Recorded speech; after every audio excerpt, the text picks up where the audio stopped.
Imagine a world where stars bleed gold, wyverns rule the sky, and light itself is a precious life source.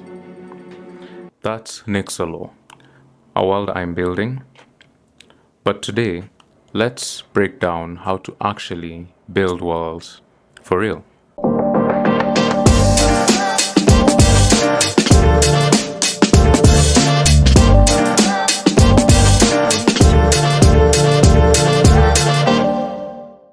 Hello, everyone. I'm Luke, and welcome to the Yodaverse podcast, or welcome back to the Yodaverse podcast. And as I mentioned previously, we are going to be talking about world building today. This is something that's very special to me, and I really love and enjoy the process of doing so. And I'm just going to give my thoughts and notes and opinions on how I think world building works from my personal perspective, using an example of a world that I'm currently developing.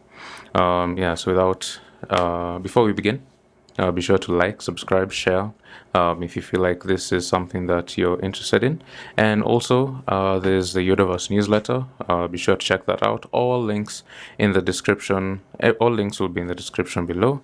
So let's begin.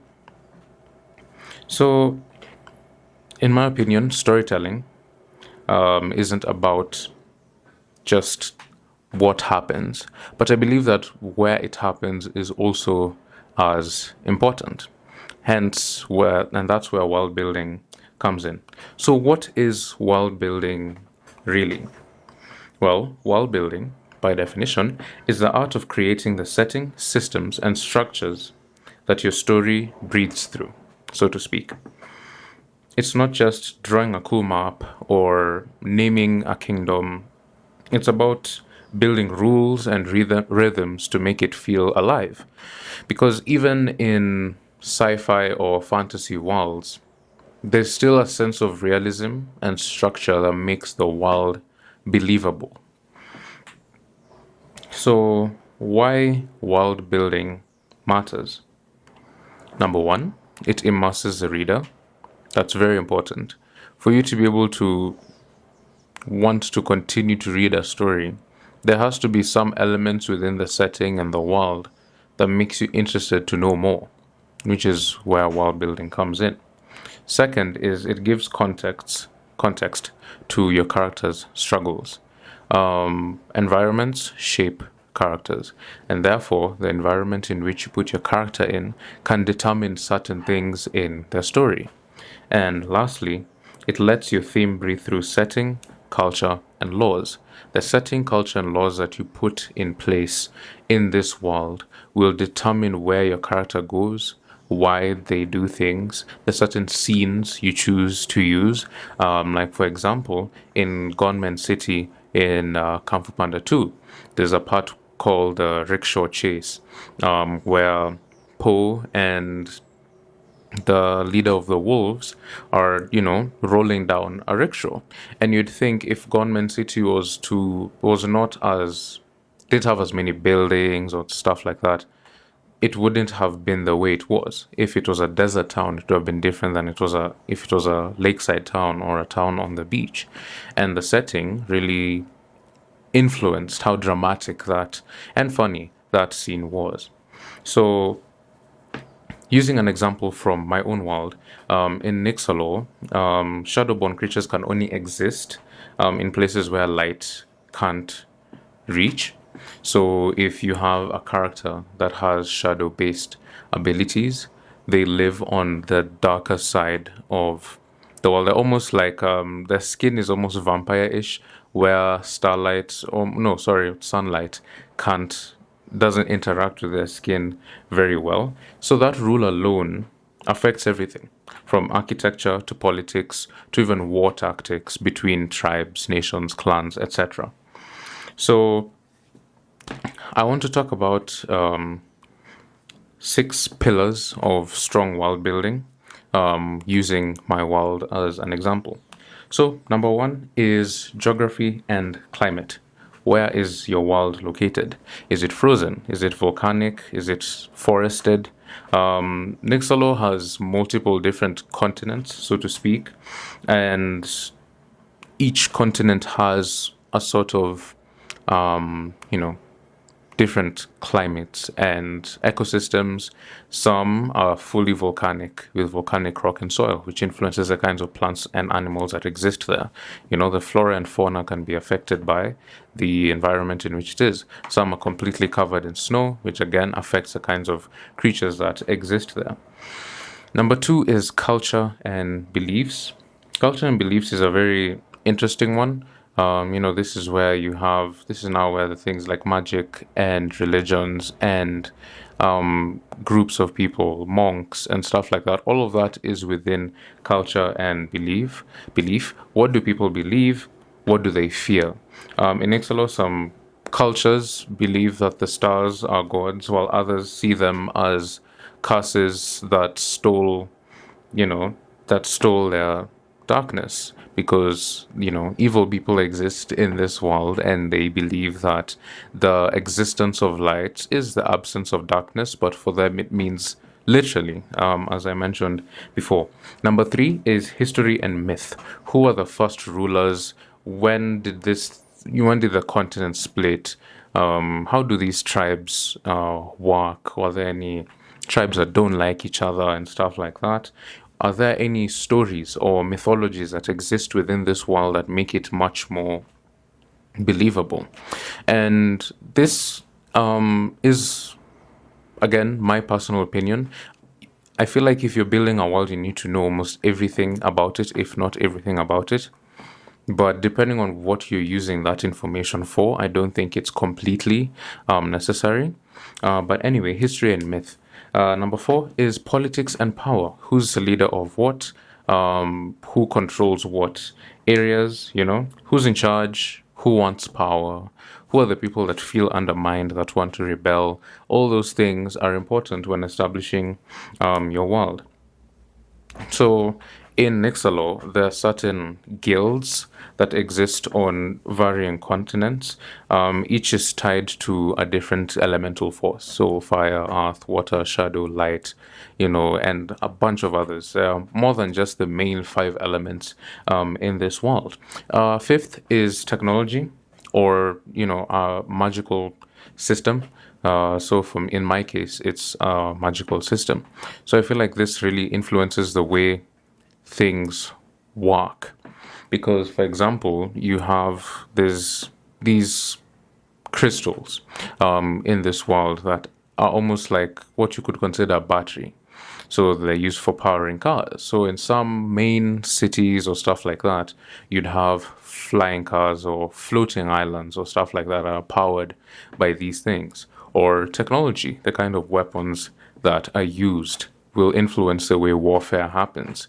And when you're writing or animating or doing anything visual or written with your world, it will influence what you could call sort of like the language you use, the kinds of weapons. It gives you a sense of, some people use spears, so they're more ancient. Other people use guns, so they're more modern. So all those things are still part of building your world.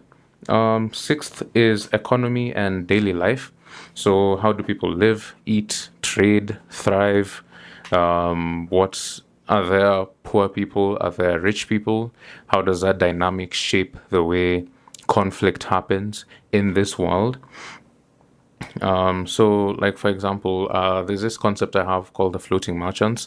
So they basically, they have these, I don't call them blimps, but basically like air balloonish things that they fly on, and they harvest fungi. That's their job. They farm fungi and then take it up to where their world exists within a floating island. And yeah, so those are what I could consider the 6 pillars of building, of strong world building: geography and climate, culture and beliefs, history and myth, politics and power, technology and or magic system, economy and daily life. So one thing when it comes to building walls, whether visual or written, is the contrast between showing and telling. I can give you an example. Wall building isn't a textbook dump. You're not writing an instruction manual. You want the reader to be able to figure out this world as they go. You don't give them everything at once. So you slip details through dialogue, choices, and environments, or environment changes for that matter. So a tip that I would give is only build what you need for the story, but build well enough that it feels, like there's more underneath, like there's more to be discovered. Because I've finished series of books and you still wonder, you know, was there more? Like if you read something like The Chronicles of Narnia or The Lord of the Rings or even action novels like Alex Rider and the such, you always wonder what could have happened if, is there more to this and this and that? You even start concocting different storylines in your head as to how situations could go. And all that happens as a result of giving enough information to the reader that the story is interesting, but denying them enough that they're able to figure a few things out or, stretch their imagination to wherever they see fit. So I want to give you an example of good versus bad world building, just like I did with our soldier character a few episodes ago. Yeah. So the weak example, the kingdom of Argon is evil. The people are poor. The sky is blue. The end. I know it's a very plain example, but a relatively strong example. This one is sort of inspired by my own world. In the Driftlands, no one whistles after sunset. Not since the Hollow Song claimed the miners of Luren Forge. They say the wind listens. Now, in my opinion, I feel like it makes you want to know more, What are these people? Why do they say the wind listens? Is there a history behind that? And stuff like that. And that's what good world building entails. It makes people want to know more, always. You should always keep your readers or your watchers in a state of wanting to know more without having to deviate from the story. So, before we close or conclude, where do you start if you're building a world? So, choose a focus. It can be a town, a belief, or a conflict. Just have a starting point. Like for me with Nixalo, I just wanted to stretch my imagination to think of a world that doesn't exist. Yeah, so that's where I started from. You can really start from anywhere. It could be there's this creature, and I feel like it needs a world to exist, and what does that world look like? And then build from there. So build from the inside going out. Choose one main focus and then think what other components surrounding this thing, would fit in the ecosystem in which this thing exists. And then ask, what would living here actually feel like? So now that's immersion. Immerse yourself within the world that you're building. Assume that you're one of these characters going through the daily life of a farmer or of a soldier or as a tyrant or a leader or as a rebel or whatever character trope, even as a creature. Imagine you're the creature that you designed or imagined in your head. What would that creature be doing during the day? Maybe that might even help you with designing it or having someone design it in the future. And then let the world affect your characters. Let the places they come from show on the way they feel, if you're doing it visually, on the way they look, and stuff like that. And I feel like that's a good starting point. So build from the inside out, choose something, and then branch out and see what fits within that ecosystem. Ask yourself, what would living here be like? Immerse yourself in that world, and then let the world shape your character's behavior. And a character could be a plant, an animal, or a person. And that is basically it. I think one more thing that I must say is I'm really, really enjoying building this world. I don't know how I want to present it. I feel like I want to present it more visually than in written form because I have Notion boards and pages of everything in this world, from the flora, fauna, ecosystem, history, leaders and environment settings, the world as a whole. And the one that I'm most excited for, which is a recent endeavor, is the language. That's something that I'm really excited to branch into doing, the linguistic part of it. So I want to try my best, no promises, but I want to try my best to share what that journey will be like from beginning to end, from especially specifically with the language part, starting from, you know, crafting an alphabet, which is the easiest part. I think the hardest part is a spoken language. So from crafting the alphabet to, being able to memorize it, because crafting one is easy, but memorizing it is extremely difficult. And using it and seeing how it translates in maybe my art pieces in the future. I'd like to get good enough that I'm able to create that world visually. But anyway, that's it for today's episodes. World building isn't about impressing people, it's more about immersing them in a world so they feel like they're part of it. And if you do it right, your world it won't just be seen, in my opinion. I feel like it will be felt almost, when you're reading or watching a book, you feel, when you're reading a book or watching a movie or series, you feel like you're there. And that's what good world building does. So what kind of world would you want to create or escape to?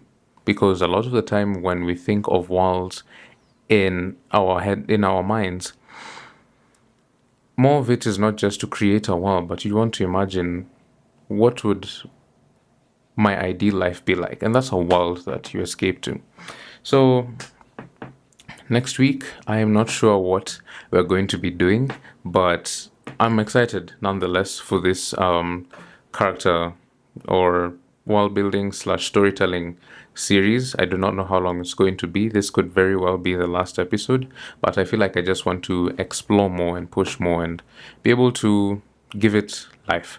Lastly, before we close, there's a newsletter that I released the other day about Summer Wars, an anime that came out in 2009 that explores the way that talks about artificial intelligence, and I've written an article on it, and I feel like it'll be very good for you to go and read through that if reading articles is your thing. Again, all links below. Subscribe, share, like, and I will see you guys in the next video. Be sure to comment as well and give feedback. Should I talk about my world more? Is there any questions you may have about it or this podcast or the newsletter or anything? I am more than willing to answer. So I will see you guys in the next one. Take care and goodbye.